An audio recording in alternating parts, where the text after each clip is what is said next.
Good day everyone, this is Fidel Tipanaga, Bachelor of Secondary Major in Mathematics, and you are listening to the Math Mattermost podcast. This show that gives you some ways in learning mathematics topic. This show is not only for those who love math, but those who haters and those who find difficulties in this subject. Today, we are talking about application of equation with Miss Marilyn De La Cruz, who is good in this topic.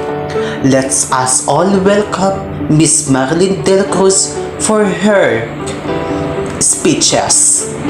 Hello, Miss Marilyn. Hello, sir. So for today, I will share to all my knowledge in the applications of equations. Here, we will translate word expressions into mathematical expressions. We will also translate word sentences into equations and using equations to solve problems. Language of algebra provides a powerful way to translate word expressions into algebraic or mathematical expressions.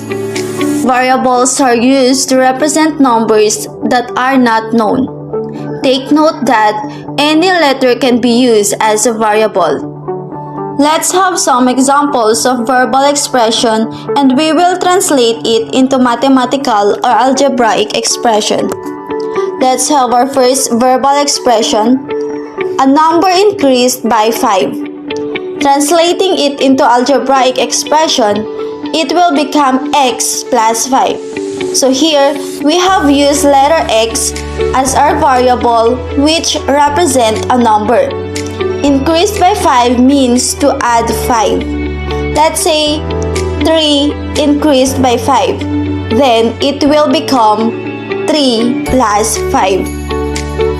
Another verbal expression. The square of a number decreased by the cube of the same number. So here, let's have n as our variable and to represent a number. So for our second verbal expression, translating into algebraic expression, it will become n squared. Decrease means to subtract or minus n cubed. Let's have 3 to be our number. Then, it will become 3 squared minus 3 cubed. Let's have our third verbal expression. 3 times the sum of a number and 7.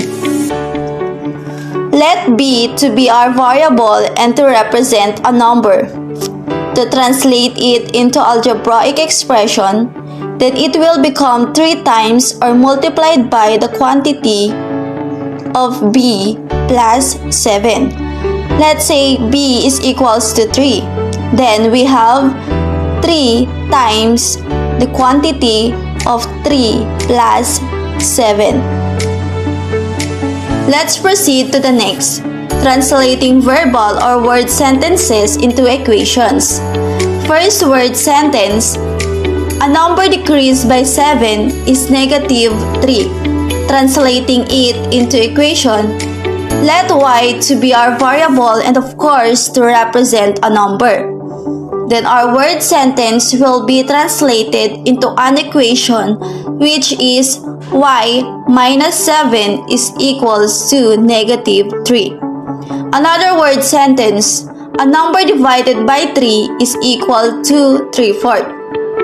Let x to be our variable and to represent a number. So our word sentence will be equated into x over or divided by 3 equals to 3/4.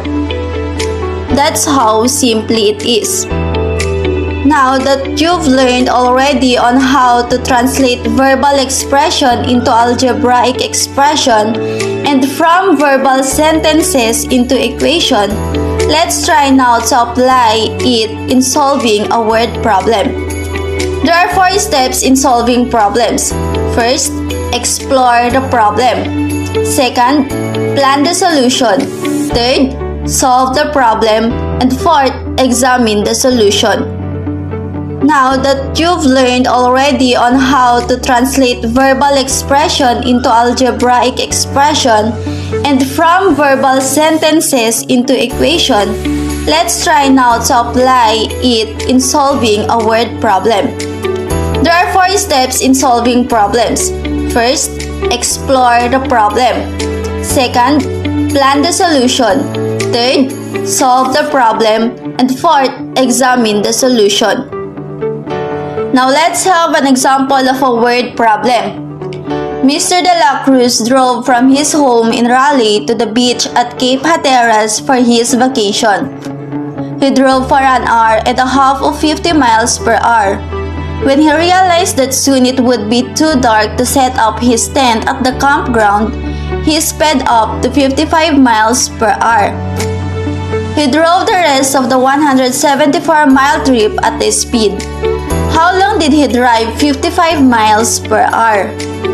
So let's solve it applying our 4 steps.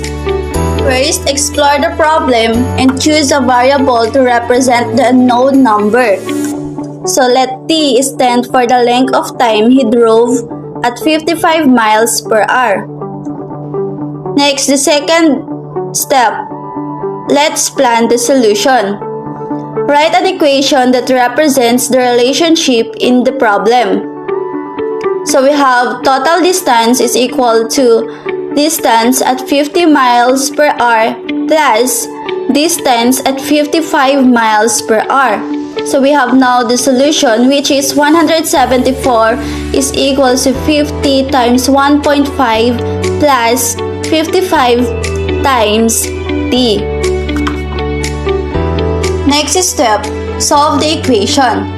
So 174 is equals to 50 times 1.5, which is equals to 75 plus 55 times t is equals to 55t. Transposing now the equation, then it will become 174 minus 75 is equals to 55t. Now from 174 minus 75, we got 99. Dividing both sides by 55, then we have now the value of t, which is 1.8. So, David drove 1.8 hours or 1 hour and 48 minutes at 55 miles per hour. Again, let's recall our 4 steps in solving problems. First, explore the problem. Second, plan the solution. Third, solve the problem. And fourth, examine the solution. So that's end our topic. Hopefully you've learned something and helps you a lot. And that is for today's topic. As what Miss Manilyn said, hope you learned something that you can apply in your near future. Once again, thanks Miss Manilyn de la Cruz for your knowledge, cooperation, and time for this event.